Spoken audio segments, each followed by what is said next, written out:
I'm going to split this video in half. The first half, we're going to focus on a graphics card. And I know you guys are probably like, graphics cards, Paul, they're too expensive, and that absolutely applies to this one too. This is the Powercolor Red Devil RX 9070 XT Spectral White Edition, the first time they've done an all-white version of this graphics card. And I'm going to start with the bad part first, like peeling off a Band-Aid. The MSRP for an RX 9070 XT is supposed to be $600. This one is currently up for sale at Micro Center for $900. Excellent! Today's video is brought to you by the Paul's Hardware store on paulshardware.net, the only official source for Paul's Hardware merchandise. Tantalizing t-shirts, brilliant beer sets, high-quality hoodies, and more, all featuring the classic thumbscrew for tasteful and refined viewers, or the 8-bit thumbscrew for tasteful and refined viewers who hate curves. New designs are added sporadically and at random, so head over to paulshardware.net and get some of that sweet, sweet merch right now. Or not right now, after you watch the video. Either way. The second part of this video is going to be a continuation and rehabilitation of this build right here, which I put together a couple weeks ago. Had to swap out the power supply and the GPU, but I just want to make it very clear right up front that I do not think that $900 is a reasonable price for an RX 9070 XT, at least not according to the prices we were pitched when these graphics cards launched. When I visited Powercolor back at CES in January, I told them, yes, I'd like to cover one of your graphics cards when they do come out, and I did test and review the Reaper versions of the RX 9070 and 9070 XT from Powercolor, which are supposedly the MSRP cards. So that's the primary reason why I'm doing this video and featuring this card. Also, I used the Reaper RX 9070 XT in my recent build guide video, and that build is going to a friend of Joe's. So when Powercolor said, hey, do you want to check out the special edition Spectral White Red Devil? I said, okay, let's fulfill our promises, and we'll start off with an unboxing of this special edition graphics card, which does come in some pretty premium packaging and includes some useful accessories like a GPU support with a couple different size vertical bars. I've used a shorter one with my installation down here. It's got a nice heavy foot for the base down there as well. You also get this Powercolor Red Devil sticker. It's actually more like a metal placard thing, so you could stick that on your case if you want to. I actually really like this plastic piece that they included. It's like a spudger or a pusher. I think it's meant so if you have a GPU release like a PCI Express catch, you can use it to push that. But I was also using it with cable management to sort of reach back into some areas to pull things around. Not something I would expect to come with a graphics card, but I did appreciate it. But the accessory I like the most is definitely this keycap right here, which is a tiny version of the RX 9070 XT Spectral White. And it's actually functional in two ways. The fans spin, which I just thought was pretty cool and unique. And it is also a keycap. It has standard Cherry MX keycap connectors there at the bottom. Probably suitable for like a caps lock or a control key, something like that by the size of it. But I would be a little bit concerned about like pushing this too much over time and getting it gunked up with debris. For now, I'll just use it as a Lego accessory. The final accessory is an addressable RGB cable so you can connect the graphics card to your motherboard to control the RGB lighting, and I was a little disappointed this is a black cable. There are plenty of white cables available on the market, but given the all-white aesthetic of this graphics card and some of the premium accessories that come along with it, it would have been nice, Powercolor, to have a white addressable RGB cable there as well. That said, you can buy white extensions for this pretty easily if you're being meticulous about your build, but just a minor quibble that I wanted to bring up. The graphics card itself is stunningly beautiful, I will say, and I think Powercolor really nailed it in terms of the finish. The fin stack has a nice even white coating, the back plate looks great, and even though this is really just a color swap of the existing Powercolor Red Devil edition, the final result actually looks really nice, I think, and the LED accents on the card with the Red Devil logo on the back, as well as the Hellstone, which is admittedly not as visible in this build that I set up, but still glows through, I think, somewhat ominously. But if you are into the RGB LED lighting, it's a very nice contrast with the all-white aesthetic. So apart from the white color, this card is functionally equivalent to the black version of the Red Devil. And I know there's a black version and a white version, and they're both called Red Devil. This is Powercolor's decision, but hopefully this video helps clarify things. But both the black version and the white version share the same design and build quality, which includes a custom designed 12-layer PCB, a 12 plus 1 phase power delivery design, along with a 3 plus 2 phase power delivery setup for the memory,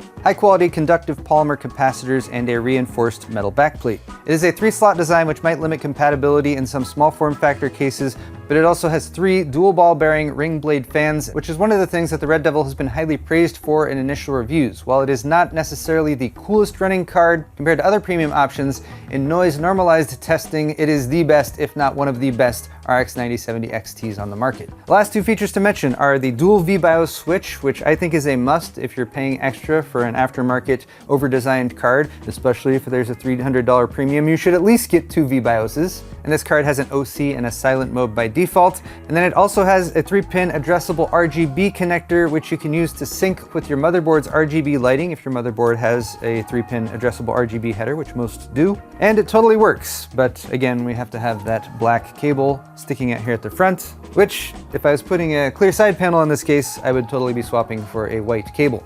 As it stands with our side panel on, we have just a bit of a glow through the mesh, which I think looks really cool, and I find completely acceptable, but I'm kind of getting ahead of myself. You might have noticed that this system right here, I actually had to rebuild this system, because if you remember, a couple weeks ago I had an RTX 5080 installed in there that I needed to return, and I also had this Lian Li SFX SP850 power supply installed, which turned out to be very noisy in terms of coil whine. This is idle, can you hear that? Now listen to when I load up a game.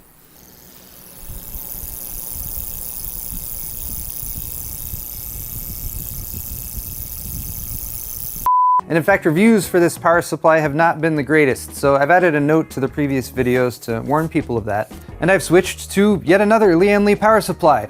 Oh my gosh, this one's actually way better. This is the Edge 1000, which has a very unique L-shaped design which makes the connectors face the side. This is meant for dual chamber builds, so you have a bit easier access to those connectors. But it turns out when installed in this Lian Li A3 case, it actually works out pretty well too, and gives a little bit of clearance there above the graphics card. It's 80+ platinum rated, so very good efficiency. It's also ATX 3.1 PCIe 5.1 compatible. So yes, it does come with a 600 watt 12V 2x6 connector, but it also comes with the much more reliable 8-pin connectors, and since I needed 3 of them for this graphics card, which is way overkill by the way, I had dedicated cables for each one. The cables for this power supply are also quite nice, and they come with combs built in, so that it allowed me to do a little bit better job with the cable management this time around. Oh, and it has a built-in USB 2.0 hub, which is kind of a weird thing for a power supply, but I thought still quite convenient because often with newer motherboards, you're very limited on the number of USB 2.0 headers you have available. Oh yeah, and I also got the wood front panel version of the A3, which is what I had my sights set on the entire time. And to save myself the effort of swapping the entire system, all I did was swap that front panel from the white version to the wood version, and I think for our living room use, the wood version just adds a touch of class, a bit of soft, woodiness, which is nice, you guys. Anyway. The rest of the rebuild process was pretty straightforward, just had to remove the SP850 power supply, install the Lian Li Edge 1000 watt, and then dropped in the Powercolor Red Devil RX 9070 XT Spectral White. And then I immediately powered the system on to make sure everything was working before I went back and did another pass at the cable management, which again, compared to the original build in the system, I feel like I've done a much better job of this time around, and those cable combs actually helped a lot. I am mostly focusing on aesthetics in this video because again, the 9070 Red Devil White is pretty much the same as the 9070 Red Devil Black. So I'm going to link to a KitGuru review in the video description if you guys want a little bit more detailed testing and A/B comparison on the actual performance and thermals of the card. But I did quickly want to note the RGB setup, since you can see I have the Hellstone there at the front, as well as the Red Devil logo, and then the LEDs down on the bottom of the card as well, though you can't see them right now. But those are all synced up with the motherboard's RGB lighting, which is also controlling the fans. We have 3 fans that have RGB in the case, 2 at the top, 1 in the back. And then our G-Skill memory is also syncing up, although that is tucked away behind our air cooler. Powercolor has a Keystone app, which you can use to access and control some of the features of the RX 9070 XT Red Devil. You can see a few views of the cards and the RGB areas and how they are lit up.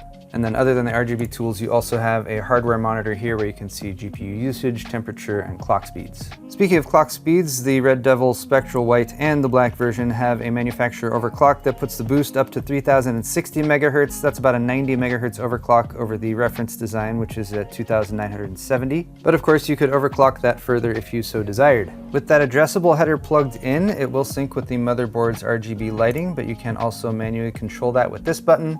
And then you have a range of effects you can apply if you want to allow this software to control the RGBs. I like radiance. That gives a sort of a, it's kind of like an RGB vomit, but a kind of slightly different color palette. But that does let you see some of the variance. As you can see, this is now not all just the same color. It's got some different colors going on there. And the same goes for the Hellstone up front.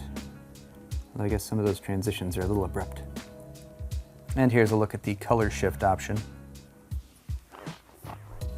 But you guys might recall this is supposed to be an HTPC for the living room, and for that I might want to turn the LEDs off. And while I could do that with a two-step approach by turning the RGB off in the Powercolor software and then also in the hated Gigabyte Control Center software, the easiest solution is to actually make use of the motherboard sync with that connected cable, and that way I can turn all the LEDs off with one click. And now they won't be a distraction while we watch movies. And speaking of watching movies, here we are in my living room, which I have not attempted to clean. I wanted to show it to you in its natural state, which is a combination of a lot of Lego builds going on, laundry being folded and displayed on the couch, of course. But then back here in the corner, we have the old HTPC, which was a large piece of walnut. And I was like, let's mount a computer to that piece of walnut. And that's pretty much what it is. I have some further plans for that are maybe more well thought out, that involve a little bit more woodworking, but we're gonna decommission that system for right now. We're gonna clean off this desk that's been over in the corner so we can relocate it. I have a small shelf that we're gonna build and put there instead that the computer will go on top of, and that will kick off the rehabilitation of this area and move into some spring cleaning activities, which I may or may not be making future videos about. So if you wanna see spring cleaning videos, I'll leave those comments in the comment section below. Here's kind of a final look at the corner. We did do a cable channel along the wall here. That's a temporary solution. This whole setup is somewhat temporary, at least until I get the shelves built for down here. But the other final setup thing I did for the PC was some fan curbs. This is something I'm actually glad the Gigabyte Control Center can do, at least functionally enough in fan control, is it has auto fan stop mode. So as long as the CPU is below 45C or so, the system fans will not spin. This is great because it reduces the amount of dust the system will suck in and collect, of course. But it also keeps things really, really quiet. I have the CPU heatsink fan set to run just at very low RPMs, and of course things scale up if things start to get warm, if we're gonna play a game or something. And although you can't see it here, fan stop mode is also a feature of the Powercolor Red Devil RX 9070 XT Spectral White. And that's gonna wrap it up for this video, you guys. I wanna say a huge thank you to Powercolor for sending over the Spectral White RX 9070 XT Red Devil for me to take a look at. I hope you guys enjoyed taking a closer look at that, despite the fact that it is a little bit hard to find and definitely very overpriced at the moment. But I'm happy to say that Hana was able to play some Minecraft on it, so it is up and running. That was one of the highest priorities of transferring stuff from the old system, was getting her world saves over onto this one too. But it worked.